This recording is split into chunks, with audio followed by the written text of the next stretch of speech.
real estate's gone up. Real estate's gone up. Did you hear what I said? Yes, real estate went up. Are you surprised? Are you surprised? Did you think all of 2023 was going to be a crash and the real estate market was just going to go down and down and down? Well, if you thought that, if you probably thought that because you weren't keeping up to date and you weren't watching our market monthly update videos that we send out on the monthly basis and we put out for you guys so that you don't just get your information from national news or you don't just hear propaganda here and there. You get the real deal Holyfield from those who have their finger, their thumb on the pulse of the market so you can understand where the opportunities are for you, your family, and your friends. So guys, things have been heating up weather-wise here in San Antonio because we're smack dab in the middle of summer, and things have also been heating up in the real estate market. And so you're going to want to pay attention, probably take some notes, and definitely share this with some friends and family so you guys know the best decisions to make as we move through to the second half of the year.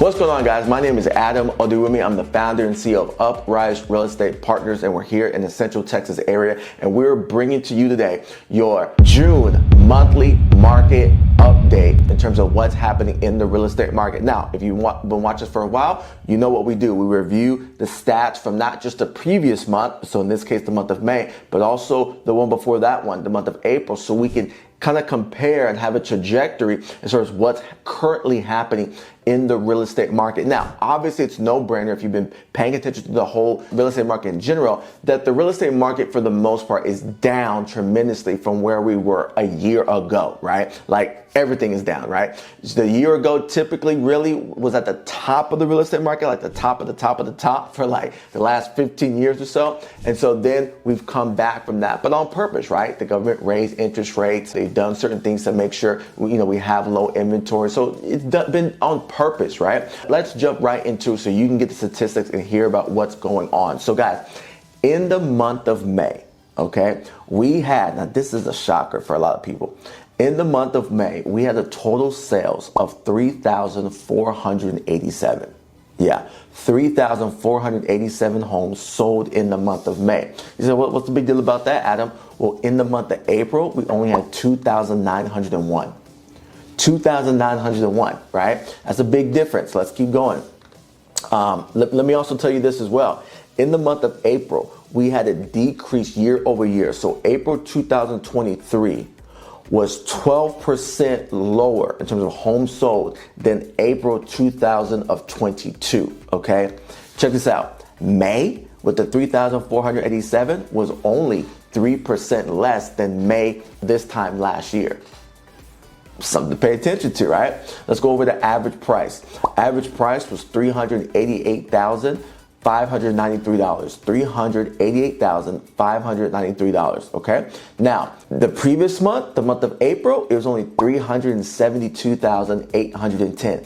Guys, that is a dramatic increase. It's not an increase of 5,000. It's not even an increase of 10,000. From 372,000 all the way up to 388,000 in 1 month. That's a big jump. Remember at the beginning of the year, I told you guys we were gonna, or even end of last year, we were gonna have a sideways trajectory all throughout this year. It wasn't gonna be a straight slide down, race to the bottom. Let's look at average price of homes sold. That was no change from last year, May. No change, no change. In April, it was a decrease of 4% year over year from April of 2022. But this May, no change. Okay, let's look at median price of homes. Median price of homes now are $324,750. $324,750. What was it in April? $320,000. $320,000, right? And again, in April, it was a 1% decrease from the previous year. This one, it was a 3% decrease from the previous year. So, Adam, what do we take from all that? It's what we've been saying. This year, there's going to be ebbs and flows in terms of how the real estate market fluctuates, because last year we came to like an abrupt stop because the government was forcing it. It's like you driving in a car and slamming on the brakes. It was intentional. It was on purpose. So that's why we saw that. So a lot of people thought we were going to see like a big crash this year, and we haven't seen that. Why? Because the government's not slamming the brakes. When you look at all the other factors, just keeping it real, when you look at all the other factors, other than interest rates, there's no other reason for the real estate market to slow down.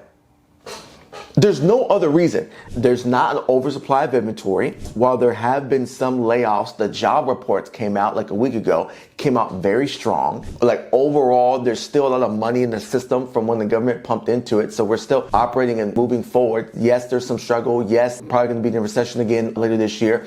But, we're not in like crash type of environment when it comes to real estate. And so the government forcefully and on purpose was trying to slow down the market. And because they're not intentionally slowing it down as much as they were, now you're seeing the real estate market creep back up there. Because again, the rules of economics are the same. Low supply, high demand. More supply, less demand. And we still have overall a low inventory situation when it comes to real estate properties. Let's keep going. We have for days on market in the month of May, we had 65 days for our days on market. In the month of April, the previous month, it was 70. So days on market was increasing, and then it went down. So in April, it was 70. In May, it was 65, okay? Price per square foot, in the month of May, it was $182 a square foot. $182 a square foot. You remember what it was back in April? Let me tell you. In April, it was $179 a square foot. So the price per square foot went up $3 more per square foot. Months of inventory, this is a big indicator. Now check this out. In the month of May, it was 3.7 months of inventory. But check this out. In the month of April, it was 3.3. Which means that we have more properties on the market. The market is actually more balanced than it was in April. Does that make sense? And so what's interesting is we've actually seen more multiple offers in the month of May than we saw in the month of April, which is why you saw prices go up. But what we're seeing is with the springtime and coming the summertime, that more sellers, as people get away from the sticker shocker of buying a property, on the market, now what's happening is more sellers are willing to put their home on the market to then go buy something else. And so you're having more homes essentially remaining on the market, which brought it up to 3.7. So why is that significant? It's significant because when we get to like 4 months of inventory, or we ever get to 5 months of inventory, that lets you know we're moving out of a seller's market.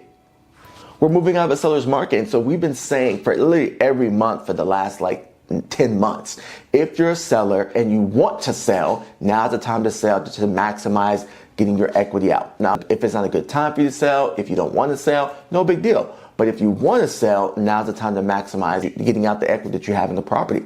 And so we're seeing now that the market's shifting from a seller's market, but you can get good deals because of what the government's doing if you're a buyer, to moving away from a seller's market and moving to probably a more balanced real estate market than we've seen in a very, very, very long time. Let's keep it moving. We got average rental rate. Now, we can definitely attest to this. And we knew this before it was on the news, before the statistics came out, because we felt it. We were helping renters. More and more people were looking to rent. This first half of the year, when we were helping them rent, they would say that their budget's here, but the houses they wanted were like here from a rental rate standpoint. And so we were having to help them navigate that. So average residential rental rate is $1,905, $1,905. In the month of April, it was $1,848. So again, in the month of May, $1,905. In the month of April, $1,848. So that's a big jump, guys. So again, if you, your family, your friends, if you know, well, you may not know, but start having these conversations. Start asking them, hey, when is your lease up? What are you going to do when your lease is up? And this is my recommendation to everybody that's currently renting. Explore all of your options. Find out 6 months before your lease is up. Talk to a trusted advisor realtor. Talk to us. Apply for a mortgage. See where you're at. See if you're able to buy a home now. See if you're in position to buy a home now. Or more importantly, find out what are the things you need to work on to get ready to be able to buy a home the next time your lease is up or the next year, right? Because you guys are seeing it firsthand right now. These rents are going up. They did not decline. I mean, they declined some, but they didn't decline like dramatically within the last 6 months. They had a little bit of a dip, but it is right back up. So gotta pay attention to that. All right, new listings on the market in the month of May, we had 4,575. In the month of April, we had 4,120. Active listings in the month of May, we had 10,005 active listings on the market. In the month of April, we had 9,556. So you see that it's almost about 500 more properties, active listings on the market, which contribute to that months of inventory. In the month of May, for pending listings, we have 2,887. In the month of April, we had 2,950. Check this out. We had more properties under contract in the month of April that probably closed in the month of May than we did previously. And so that's why we saw the number of total sales jump up as well. And here's a statistic, and I'd like to give you guys this as well. We saw the number of properties that sold below 200,000. We saw that decrease. We saw a decrease. What that means? That prices went up, and so there wasn't much available for less than 200,000. We saw the range between 200,000 and 500,000 increase the total number of sales. We actually saw for $500,000 and up, we saw an increase as well, a little bit of an increase. And so again, like I said, the market has been heating up. We felt it, we've seen it, and the statistics show that as well. And so what would I say to each of you, right? For buyers, sellers, investors, and renters. If you're renting, like I said, 6 months before your lease is up, my recommendation would be to explore. See what rental rates are looking like out there for what you may want to move into if you're gonna rent something else. But also talk to a trusted advisor realtor and talk to a lender and see if you would qualify to buy a home, and what would your monthly payment be? And what type of, like, let's take the rent you're paying right now. How much of a house would that get you, right? And if you bumped up a little bit more, if you can afford a little bit more, how much house could that get you? And that way you know, even if your landlord raises your rent, you know, well, shoot, I'm gonna go ahead and negotiate it or take it because I know I'm saving money from buying a house, right? Or you can be like, I'm not wasting this rent money anymore on this higher rent. I'm gonna go buy a house, and you can make an informed decision. If you're a buyer, it's like I told you, it's moving to a more balanced market, but you have to move quickly, not rash. Don't make dumb decisions, but you want to be prepared, have all your T's crossed, your I's dotted. You want to be prepared if you're going to buy a home so that you can move quickly and try to negotiate the best deals for the homes that you're going after. But just know that if you miss out on a house, there's going to be another one, because again, we're seeing more and more inventory on the market. If you're a seller, I don't know what else to tell you.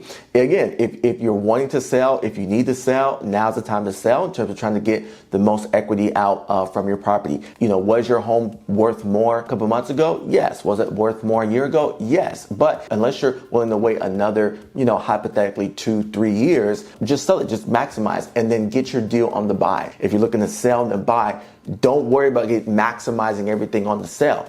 Get what you can from the sale without being greedy, and then get yourself a great deal on the purchase. If you're an investor, my recommendation is be in the game.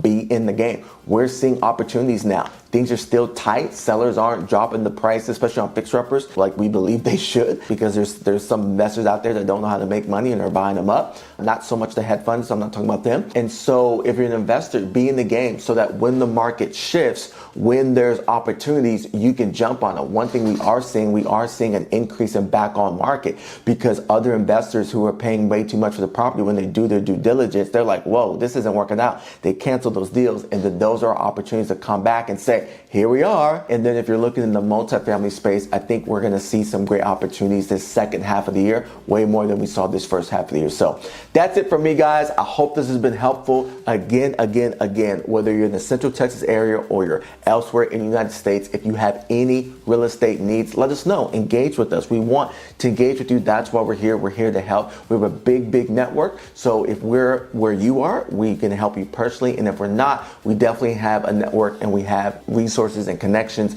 and other people we can recommend to you to help you with your goals and your needs. So I hope this has been helpful. I hope you've been blessed. Love you guys. Appreciate you. Talk to you soon.